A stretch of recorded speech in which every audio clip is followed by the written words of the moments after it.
Bigyan natin ng opinion reaction itong post ni Sas Rugando Sasot. Sabi niya, WPS, white powdery substance, is scattered on the floor and tables. Hindi naman siguro nag-iisa yung natigil na suminghot ng WPS, sabi niya. Okay, ipakita ko muna yung video, yung last hapunan ni late Paulo Tantoco sa hotel doon sa LA, na kikita nyo kung sino yung katabi niya, ang First Lady. Ito.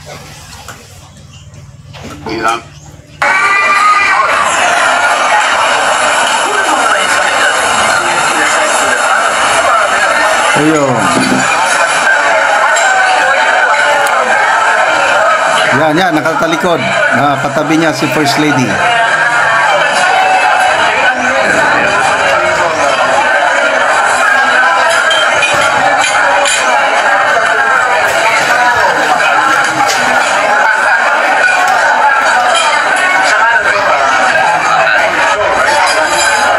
Yan, magkatabi sila.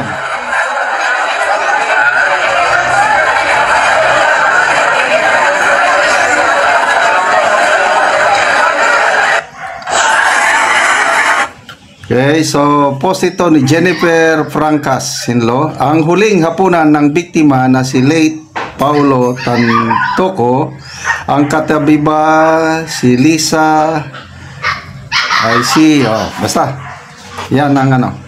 Okay, so punta tayo. Ito na yung post ni Sas. Sabi niya, siguro naman hindi lang mag-isang sumisinghot ng I don't know, yung si Coke yung natigi, di ba? Kasi WPS, white powdery substance, were scattered on the floor and tables. Ito yung kanyang post. WPS. Hindi yan West Philippines siya. Comments, Rod G. Trinidad. In-space pa niya, WPS, white pulveronic substance. MM Aban, di kinaya ang WPS Boodle fight with the pro. Ano na naman, kayang katsipang palusot ni Auntie Claire nito. Or baka bago pa mag-presscon, may instruction na bawal ang question related to this. Nako, sobrang halatado naman yan.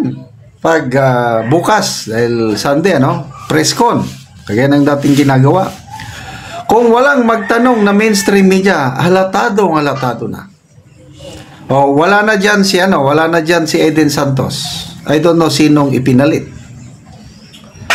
Kaya lang ako, alam ko may magtatanong dyan, yung si Ivy Reyes ng Billionario News Channel. Marami na siyang question na mahirap. Basta parehas ng kalidad, tapang, talino ni Eden Santos itong si Ivy Cruz ng Billionario News Channel. Mayan Anggam Norris, 7 hours after pa bago ni report. Yun ang isang violation nila. At the later part, kaya in those 7 hours, the ICC plan was hatched. Question man lang ito. Ang shipment ni PRRD felt so rushed. So I'm just asking lang naman. So ito, Mary Ann Norris. Binasa ko lang ang kanyang comment. Elmer Mercado, si Blank din ang nagplano. Hindi ko nala pangalan yung sinabi. Si Blank ang nagplano ng pagdukot kay PRRD. Remember, wala na sa katinoan ang utak ni Blank. Timing na nasa California siya para hindi mahalata na siya ang utak.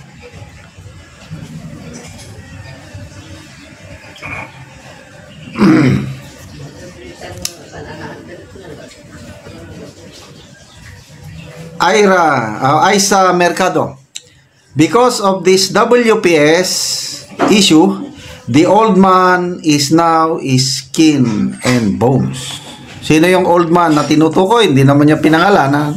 Baka ang ating minamahal na PRRD dahil wala na eh.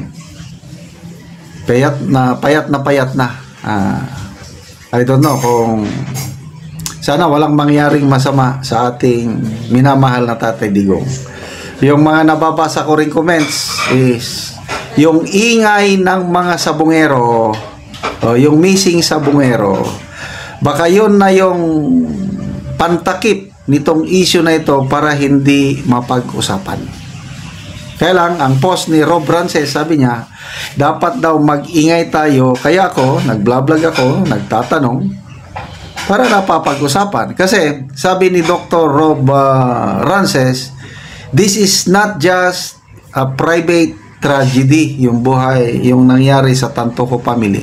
It's a public concern. Bakit?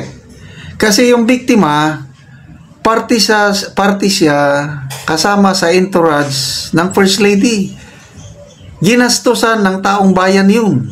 Yung official travel yun. Yung grupo nila, yung kumakain sila sa hotel, gala ata yun, gala, dinner, para sa Metro Manila Film Festival. Pinopromote nila ang Filipino film. Yun na.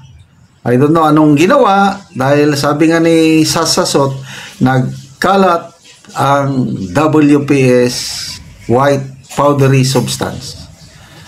So, hindi naman pinangalan, no? Yung nagkalat na white powdery substance sa Tawas, sa Gawgaw, Johnson's baby powder. Yun na, may nangyari ng masama. So, nakakalungkot po itong ganitong mangyayari. Sa mga nababasa ko lang comments nung bagong pumutok ito, napakabait daw itong si late Paulo Tantoco. Si Attorney Ferdinand Topacio nagsalita noon, kilala ko yan. Malapit kong kaibigan. Kaya tumigil muna kayo. Huwag kayong magsalita ng kung ano tungkol sa kanya. Hintayin natin ang medical examiner's report. At ito na nga, confirm, coke overdose ang kanyang kinamatay. Kaya ang tanong ni Sas, mag-isa lang ba yung natege na sumingo o may iba pa?